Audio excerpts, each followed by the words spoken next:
Order. ബജറ്റിന്മേൽ പൊതുചർച്ച ആരംഭിക്കുകയാണ്. Shri DK Murali, അങ്ങേക്ക് 10 minute. Sir, കേരളത്തിലെ സമഗ്ര വികസനം മുന്നിൽ കണ്ടുകൊണ്ട്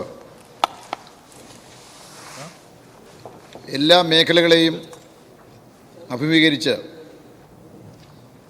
കേരളത്തിൽ തുടർന്നു വന്ന വികസനക്ഷേമ പ്രവർത്തനങ്ങളുടെ വിപുലീകരണത്തിനുതകുന്ന ഒരു ബഡ്ജറ്റാണ് ബഹുമാനപ്പെട്ട ധനകാര്യ വകുപ്പ് മന്ത്രി ഇപ്പോൾ അവതരിപ്പിച്ചിട്ടുള്ളത്. സർ, കേരള വിരുദ്ധ സമീപനം കൊണ്ട് 2-3 കൂട്ടർ കേരളത്തിൻ്റെ ശത്രുക്കളായി മാറിക്കൊണ്ടിരിക്കുകയാണ്. അതിലൊന്ന് കേന്ദ്ര ഗവൺമെൻറ്റാണ്. കേന്ദ്ര ഗവൺമെൻറ് അവകാശപ്പെട്ട ടാക്സ് ഷെയർ നിഷേധിച്ചുകൊണ്ട് കേന്ദ്രം അവതരിപ്പിക്കുന്ന ബഡ്ജറ്റിലൂടെ കേരളത്തിൻ്റെ ഭൂപടത്തിൽ നിന്ന് ഇന്ത്യയുടെ ഭൂപടത്തിൽ നിന്ന് കേരളത്തെ തന്നെ മായ്ച്ചു കളയുക എന്ന സമീപനം സ്വീകരിച്ച് മുന്നോട്ട് പോവുകയാണ്. മറ്റൊന്ന് UDF ആണ്. UDFൻ്റെ ഒരു പൊതു സമീപനം ഇപ്പോൾ കേരള വിരുദ്ധമായി മാറിയിട്ടുണ്ട്. കേരളത്തിൽ വികസനങ്ങൾ നടക്കാൻ പാടില്ല. ക്ഷേമ പദ്ധതികളെ അട്ടിമറിക്കണം. വ്യാജ പ്രചരണങ്ങൾ കൊണ്ട്, നുണപ്രവാഹം കൊണ്ട് കേരളത്തിൻ്റെ നേട്ടങ്ങളെ മറച്ചു വയ്ക്കണം. ഇതാണ് അവർ രാഷ്ട്രീയമായി ലക്ഷ്യമിട്ടിരിക്കുന്നത്. ഇനിയൊരു കൂട്ടരുണ്ട്, വലതുപക്ഷ മാധ്യമങ്ങളിൽ ചിലർ. അവരും ഒരു കേരള വിരുദ്ധത പ്രചരിപ്പിക്കുക. ഈ വെല്ലുവിളികളെല്ലാം നേരിട്ടുകൊണ്ടാണ് കേരളത്തെ മുന്നോട്ട് കൊണ്ടുപോകാൻ പിണറായി ഗവൺമെൻറ് പരിശ്രമിച്ചുകൊണ്ടിരിക്കുന്നത്. ആ ദിശയിലേക്കുള്ള കേരള ഗവൺമെൻറ്റിൻ്റെ യാത്രയ്ക്ക് വേഗതയും ചടുലതയും പകരുന്ന ഒരു ബഡ്ജറ്റാണ് ഇപ്രാവശ്യം ബഹുമാനപ്പെട്ട ധനകാര്യ വകുപ്പ് മന്ത്രി അവതരിപ്പിച്ചിട്ടുള്ളത് എന്ന് നമുക്ക് നിസ്സംശയം പറയാൻ കഴിയും. ദീർഘവീക്ഷണമുള്ള പ്രായോഗികമായ ഒരു ബഡ്ജറ്റ് എന്നിതിനെ വിശേഷിപ്പിക്കാനാകും. സർ, ഏത് മേഖലയാണ് ഈ ബഡ്ജറ്റ് സ്പർശിക്കാതെ പോയത്? ഈ ബഡ്ജറ്റിൻ്റെ ഏറ്റവും ഊന്നൽ നൽകി പറയേണ്ട ഒരു പ്രധാനപ്പെട്ട കാര്യം, എല്ലാ സമൂഹത്തിലും ഓരോ കാലത്തും പാർശ്വവൽക്കരിക്കപ്പെടുന്ന ജനവിഭാഗങ്ങൾ ഉണ്ട്. അത് പല വിഭാഗങ്ങളും അതിലേക്ക് വന്നുപെടുകയും ചെയ്യുന്നുണ്ട്. ഏറ്റവും താഴെത്തട്ടിൽ വരുമാനമുള്ളവർ, ജീവിതത്തിൻ്റെ കഷ്ടപ്പാടുകൾ അനുഭവിക്കുന്നവർ, അത്തരം ആളുകളെല്ലാം സഹായിക്കാനുള്ള പദ്ധതികളുടെ പ്രഖ്യാപനം ഈ ബഡ്ജറ്റിൽ ആർക്കും കാണാൻ കഴിയും. സർ, പ്രതിപക്ഷം ഈ ബഡ്ജറ്റിന്മേൽ ഒരു ചർച്ചയ്ക്കും തയ്യാറായില്ലല്ലോ. ചർച്ച ചെയ്താൽ പ്രതിപക്ഷം പ്രതിക്കൂട്ടിലാകും. ഈ ബഡ്ജറ്റിനെ അനുകൂലിച്ച് പറയേണ്ടി വരും അവർക്ക്. ഈ ബഡ്ജറ്റിലൂടെ പ്രഖ്യാപിച്ച പദ്ധതികളെ അവർക്ക് എതിർക്കാനുള്ള കെൽപ്പുണ്ടാവില്ല. സർ, അതിൽ നിന്നുള്ള ഒളിച്ചോട്ടം കൂടിയല്ലേ ഈ നടക്കുന്നത്? ഇവിടെ സ്വർണ്ണക്കൊള്ളയുടെ പേരും പറഞ്ഞാണ് ഈ ബഹിഷ്കരണം മുഴുവൻ നടക്കുന്നത്. സ്വർണ്ണക്കൊള്ളയെ സംബന്ധിച്ച് ഈ നിയമസഭയ്ക്കകത്ത് ഒരു ഡിബേറ്റ് നടത്താൻ ഇവർക്ക് ധൈര്യമുണ്ടോ? ഈ കള്ളന്മാർ ശബരിമലയിൽ പ്രവേശിച്ച കാലം ഇപ്പോൾ എല്ലാവർക്കും അറിയാവുന്നതല്ലേ? ഇപ്പോൾ നടക്കുന്ന അന്വേഷണം ഹൈക്കോടതിയുടെ മേൽനോട്ടത്തിലല്ലേ? ആ അന്വേഷണം തൃപ്തികരമായി മുന്നോട്ട് പോകുന്നു എന്ന വിലയിരുത്തലല്ലേ ഹൈക്കോടതി നടത്തുന്നത്? ന്യായാധിപന്മാരെ പോലും ചീത്ത വിളിച്ചുകൊണ്ട് ഈ ഹൈക്കോടതി മേൽനോട്ടത്തിൽ നടത്തുന്ന അന്വേഷണത്തെ തടസ്സപ്പെടുത്താനുള്ള നീക്കമല്ലേ ഇപ്പോൾ പ്രതിപക്ഷം നടത്തുന്നത്?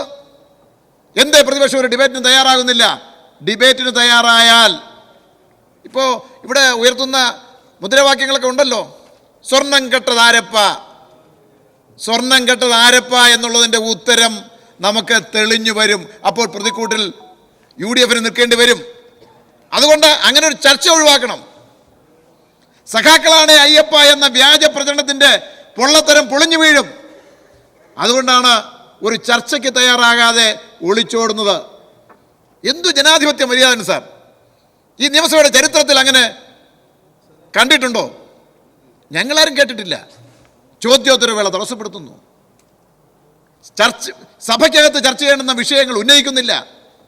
രാവിലെ വരിക, ബാനർ എടുക്കുക, സ്പീക്കറുടെ മുഖം മറയ്ക്കുക, എന്ത് കോപ്രായങ്ങളും കാണിക്കുക. അതിന് പ്രേരിപ്പിച്ചു വിടുന്ന ഒരു പ്രതിപക്ഷ നേതാവ്. ആ പ്രതിപക്ഷ സമീപനം ഈ കേരളം മനസ്സിലാക്കുന്നുണ്ട്. സർ, കേരളത്തിൻ്റെ ബോധ നിലവാരം ഒരു കോർപ്പറേറ്റ് കനകോലുവിൻ്റെയും നിരീക്ഷണ പരിധിക്ക് അകത്തു നിൽക്കുന്നതല്ല. ദീർഘകാലത്തെ അനുഭവങ്ങളിലൂടെ, ചരിത്രത്തിലൂടെ, പോരാട്ടങ്ങളിലൂടെ നേടിയെടുത്ത ഒരു പൊതുബോധമാണ് കേരളത്തെ നയിക്കുന്നത്. അതിനെയെല്ലാം ഇങ്ങനെ ഓവർലാപ്പ് ചെയ്യാമെന്നൊക്കെ കനകോലവും കോർപ്പറേറ്റുകളും UDF-ഉം ധരിക്കുന്നുണ്ടെങ്കിൽ അത് അബദ്ധമാണ് എന്ന് തെളിയാൻ പോവുകയാണ് വരും കാലങ്ങളിൽ. സർ, കേന്ദ്രം എടുക്കുന്ന ഒരു സമീപനം ഉണ്ടല്ലോ, അത് സംബന്ധിച്ച് ഗൗരവമായ ചർച്ചയ്ക്ക് എന്തേ പ്രതിപക്ഷം തയ്യാറാകുന്നില്ല? അവർ ഭാവിയിൽ ഭരണം പിടിക്കാൻ നിൽക്കുന്നവരല്ലേ? കേന്ദ്രം നമുക്ക് തരേണ്ടുന്ന അർഹതപ്പെട്ട വിഹിതം തരാതിരുന്നാൽ അത് ബാധിക്കുന്നത് LDF-നെ മാത്രമാണോ? കേരളത്തിലെ ജനതയല്ലേ? കേന്ദ്ര ഗവൺമെന്റ് അവതരിപ്പിച്ച ബഡ്ജറ്റിലൂടെ ഒന്നും നൽകുന്നില്ല. ആമ സംരക്ഷണ കേന്ദ്രം എത്ര പരിഹാസ്യമാണ് സാർ. ഇവിടെ ആക്ഷൻ ഹീറോ ചമഞ്ഞ് നടന്നിട്ടുള്ള കേന്ദ്ര സഹമന്ത്രിമാരൊക്കെ ഉണ്ടല്ലോ. എന്തെല്ലാമാണ് ചോദിച്ചത്?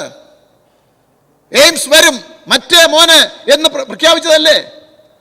എന്ത് ഭാഷ ഉപയോഗിച്ചാണ് കേരളത്തിലെ ജനത ഇദ്ദേഹത്തെ ഇപ്പോൾ വിശേഷിപ്പിക്കേണ്ടത്? പറഞ്ഞു തരാമോ? ഇതൊക്കെ ചർച്ച ചെയ്യേണ്ട ഒരവസരം കൂടിയല്ലേ ഈ നിയമസഭ. എന്തേ പ്രതിപക്ഷം തയ്യാറാകുന്നില്ല? സാർ, ഇവർ തമ്മിലുള്ള അന്തർധാര ഇങ്ങനെ വളർന്നു വരികയാണ് കേരളത്തിൽ. തദ്ദേശ സ്വയംഭരണ സ്ഥാപന തെരഞ്ഞെടുപ്പുകൾ, അതിലെ ചിത്രങ്ങൾ, ഒരു സ്റ്റാൻഡിംഗ് കമ്മിറ്റി കിട്ടാൻ BJP-യുമായി ധാരണയുണ്ടാക്കിയാണ് കോൺഗ്രസ്. മറുഭാഗത്ത് ഏത് വർഗീയ പാർട്ടികളെയും കൂട്ടുപിടിച്ച് അധികാരം കവരുക എന്നുള്ള ഒരു വ്യാമോഹത്തിൽ മാത്രം അടിപ്പെട്ടു നിൽക്കുകയാണ് ഇപ്പോൾ കോൺഗ്രസ്. അതിൻ്റെ എല്ലാം ദുരന്തം UDF അനുഭവിക്കാൻ പോവുകയാണ്. കേരളം ഇതിനെ അതിജീവിക്കും. കേരളത്തിൻ്റെ പ്രബുദ്ധത ഈ പോരാട്ട നാടകങ്ങളെ തള്ളിക്കളയുമെന്നതിന് യാതൊരു സംശയവുമില്ല. ഞാൻ ദീർഘിപ്പിക്കുന്നില്ല സാർ. ഇവിടെ ഈ ബഡ്ജറ്റിലൂടെ കേരളത്തിൽ ഏകദേശം 1.25 കോടിയിലധികം ജനങ്ങൾക്ക് ആനുകൂല്യങ്ങൾ പ്രഖ്യാപിച്ചിരിക്കുകയാണ്. അതിൽ ഞാൻ ഈ നേരത്തെ പറഞ്ഞതുപോലെ ഏറ്റവും താഴെത്തട്ടിലുള്ള ജനവിഭാഗമുണ്ട്. ക്ഷേമ പെൻഷൻ, ആ ക്ഷേമ പെൻഷൻ 62 ലക്ഷം ആളുകൾക്ക് ഇന്ന് കൊടുത്തുകൊണ്ടിരിക്കുകയാണ്. അതിനാവശ്യമായ തുക മാറ്റിവെക്കുന്നു. ആശാ വർക്കർമാർ, അവരെ പരിഗണിക്കുന്നു. പാചക തൊഴിലാളികൾ പരിഗണിക്കുന്നു. അംഗൻവാടിക്കാരെ പരിഗണിക്കുന്നു. അങ്ങനെ നോക്കിയാൽ താഴെത്തട്ടിൽ നിൽക്കുന്ന മുഴുവൻ ജനവിഭാഗങ്ങളെയും സഹായിക്കുന്നു. മാത്രമല്ല, പുതിയ ജനവിഭാഗങ്ങൾക്ക് കൂടി ആനുകൂല്യങ്ങൾ കൊടുക്കുകയാണ്. കുടുംബിനികൾക്ക്, തൊഴിലില്ലാത്ത ചെറുപ്പക്കാർക്ക്, അതിനെല്ലാം തുക മാറ്റിവെച്ചുകൊണ്ടാണ്. ഈ തുക എവിടുന്നാണ് കണ്ടെത്തുന്നത്? ഈ തുക കേന്ദ്ര ഗവൺമെന്റ് നമുക്ക് നൽകേണ്ടുന്ന വിഹിതം നൽകാതിരിക്കുമ്പോഴും നമ്മുടെ ആഭ്യന്തര വരുമാനം വർദ്ധിപ്പിച്ചുകൊണ്ടാണ് ഇതെല്ലാം നേടാൻ കഴിഞ്ഞു എന്നുള്ളത് ഈ ഗവൺമെന്റിന്റെ ഏറ്റവും പ്രധാനപ്പെട്ട ഗവേണൻസ്, ഭരണശേഷി പ്രകടിപ്പിക്കുന്നതാണ് എന്ന് നമുക്ക് നിസ്സംശയം പറയാനാകും സാർ. പ്രതിശീർഷ വരുമാനം ഒന്നെടുത്ത് പരിശോധിച്ചാൽ മതി. 2016-17 അത് 1,66,246 കോടിയായിരുന്നുവെങ്കിൽ ഇപ്പോൾ 2024-25 അത് 3,08,238 കോടിയായി വർദ്ധിച്ചു സാർ ആഭ്യന്തര ഉൽപ്പാദനം. 2021 നമ്മുടെ സ്ഥാനം 11ാം സ്ഥാനത്താണ്. ഇപ്പോൾ അത് 7ാം സ്ഥാനത്തേക്ക് ഉയർന്നിരിക്കുകയാണ് സാർ. ഇങ്ങനെയാണ് സാർ ഈ നാടിനെ മുന്നോട്ട് കൊണ്ടുപോകുന്നത്. ഏത് അവഗണനയും പ്രതിരോധിച്ച് മുന്നോട്ട് കൊണ്ടുപോകാനുള്ള കെൽപ്പ് നമ്മൾ നേടിയിരിക്കുകയാണ് സാർ. സാർ, ചരിത്ര പ്രധാനമായ ഒരു തീരുമാനമല്ലേ ഇപ്പോൾ എടുത്തിരിക്കുന്നത് വിദ്യാഭ്യാസ മേഖലയിൽ? വിദ്യാഭ്യാസം സൗജന്യമാക്കുന്നതിന് ഏറ്റവും മുൻകൈ എടുത്തിട്ടുള്ള ഒരു മുന്നണിയാണ് LDF. കേരളത്തിൽ ഇടതുപക്ഷം ഭരിച്ചപ്പോഴാണ് അതെല്ലാം നടന്നിട്ടുള്ളത്. ഇപ്പോൾ അത് ഡിഗ്രി വിദ്യാഭ്യാസം വരെ സൗജന്യ വിദ്യാഭ്യാസം നൽകാൻ ഈ ഗവൺമെന്റ് ഈ ബഡ്ജറ്റിലൂടെ തീരുമാനിച്ചിരിക്കുകയാണ്. കേരളം മുന്നോട്ടല്ലേ സാർ? എന്താ UDF-ന്റെ പ്രഖ്യാപനങ്ങൾ? ഞങ്ങൾ അധികാരത്തിൽ വന്നാൽ കിഫ്ബിയെ ഞങ്ങൾ തകർക്കും, കിഫ്ബി ഉണ്ടാവില്ല എന്ന് പറഞ്ഞാൽ കോടിക്കണക്കിന് രൂപയുടെ പശ്ചാത്തല വികസനം ഇനി നടക്കാൻ പോകുന്നില്ല. ഇവർ അധികാരത്തിൽ വന്നാൽ, അധികാരത്തിൽ വരാൻ പോകുന്നില്ല. ലൈഫിനെ ഞങ്ങൾ മാറ്റും, തകർക്കും. നാട്ടിലെ ക്ഷേമ പ്രവർത്തനങ്ങൾക്ക് ഗുണകരമാകുന്ന 5 ലക്ഷം ആളുകൾക്ക് വീട് വെച്ചു കൊടുക്കുന്ന ലൈഫ് ഇനി ഉണ്ടാകില്ല എന്നാണ് പ്രഖ്യാപിക്കുന്നത്. ഇതല്ലേ സർ കേരളത്തിൽ വരാൻ പോകുന്നത്? എല്ലാ വിഭാഗം ആളുകൾക്ക് ഇപ്പോ കന്യാസ്ത്രീകൾക്ക് ഉൾപ്പെടെ റേഷൻ കാർഡ് കൊടുക്കാൻ തീരുമാനിച്ചിരിക്കുകയാണ് സാർ. Yes, please conclude. ഒരു വിഭാഗത്തെയും അവഗണിക്കുന്നില്ല സാർ. ഞാൻ അവസാനിപ്പിക്കുകയാണ്.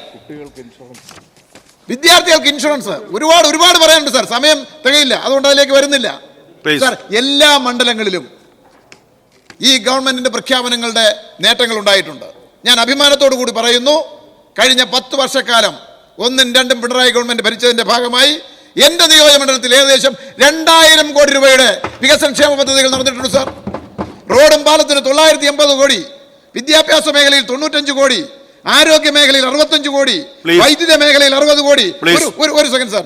കുടിവെള്ള പദ്ധതിക്ക് JJM പ്രോജക്ട് 390, ഇറിഗേഷൻ 6, ദുരിതാശ്വാസം 6, ഇതെല്ലാം കോടികളാണ്.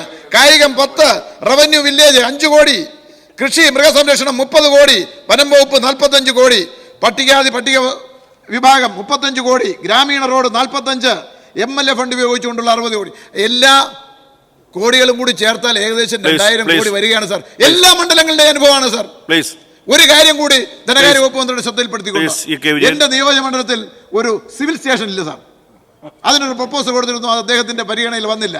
അതുകൂടി ഈ ബഡ്ജറ്റിൽ ഉൾപ്പെടുത്തണം.